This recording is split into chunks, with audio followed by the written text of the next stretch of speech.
Organisers of this month's Road World Championships have criticised the decision to invite disgraced cyclist Floyd Landis to attend a pre-event conference.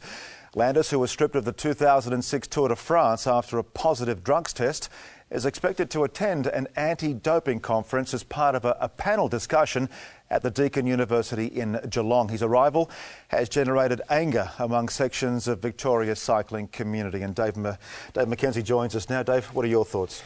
Well, look, I really can't blame the World Championships organising committee, or I guess sections of the cycling community here that don't really want him, present at this conference or in general.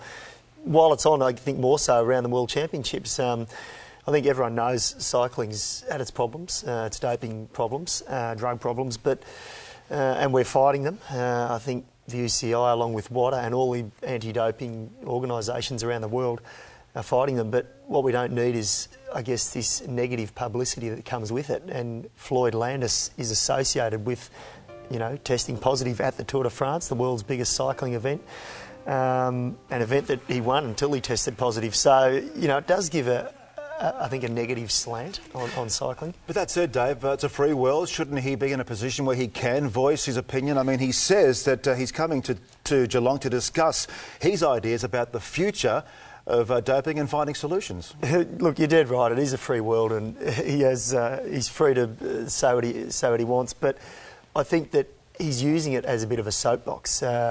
We saw when he was stripped of his Tour de France title, he denied it for 2 to 3 years, said that he didn't take the drugs. He raised money. People donated money to his Floyd Fairness Fund, reportedly up over the $1 million mark.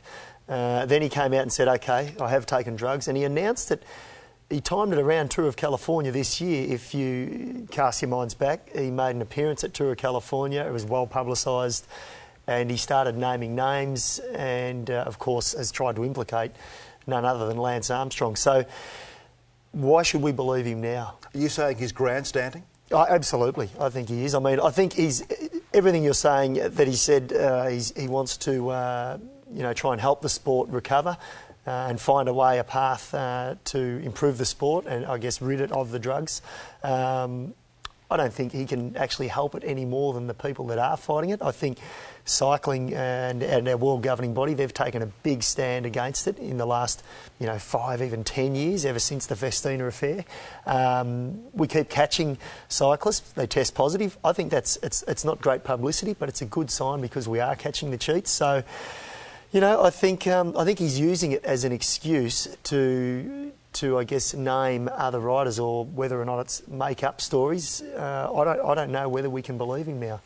Well, Deakin University lecturer Martin Hardy has penned a detailed report titled "I Wish I Was 21 Now," which will be presented at the conference. Martin welcomes Landis' participation, and here's part of what he had to say to Cycling Central. Well, I think there's a lot of short-sighted thinking going on. We've been in this. It's not as if Landis has created a crisis in cycling that hasn't been there before. We've been going through a tremendous, difficult stage ever since the Festina Tour, and if not before. And the point is, I think the sport's really got to take a grip of the situation and work together. All parties have got to work together and come up with a resolution that's going to work and going to be sustainable. And that's part of the thing that we've tried to do in the report that we're presenting at the conference. It's not just about Floyd. We're presenting a major report, and that report is about trying to work a way to involve the cyclists in a positive manner in the anti-doping process, give them decent career structures, and make this sport sustainable. Mike, we all love this beautiful sport, and we want it to be strong and healthy. So, Dave, do you think by Floyd Landis coming to Australia there's a hidden agenda? Is it about drugs, anti-drugs, or is it something else? Like I said, I think it's a good excuse for him to I guess just highlight I guess what's happened to him, and I think he's trying to implicate other riders. I think he's a little bit bitter about what happened with him at the Tour de France, testing positive, and he went through 2 or 3 years of legal battles.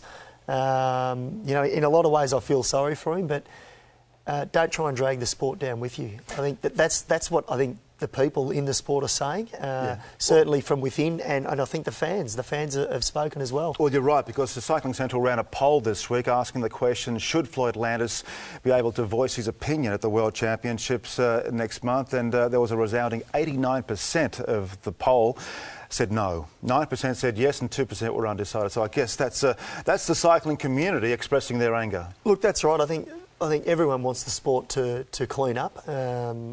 But I think they all recognise that the sport is being cleaned up. We are seeing some fantastic racing. I think in the last even 5 years, we're seeing a cleaner sport. The Tour de France, we're seeing some great racing, some real racing. And we're trying to rid ourselves of the negative publicity. Apart from when riders do test positive, and they do, they're still happening, and we still see them on the websites, in the papers, it's happening. But what we don't need is, I think, someone like Floyd Landis. The problem is, he denied it for 3 years. He denied it black and blue, and he went to the highest possible courts and still denied it. And then suddenly he's gone on the other foot and said, "Okay, I have taken drugs, and now I want to, I want to go to the big events of the year. I want to have timely announcements, that coincide with big cycling events," and that is damaging our sport. All right, Dave, I'm sure we haven't heard the last of the Floyd Landis episode. We'll hear a lot from Floyd, I'm sure, in the coming weeks when he arrives in Australia. We'll see you tonight for stage 21 of the Vuelta. That's Bike Shorts for this week.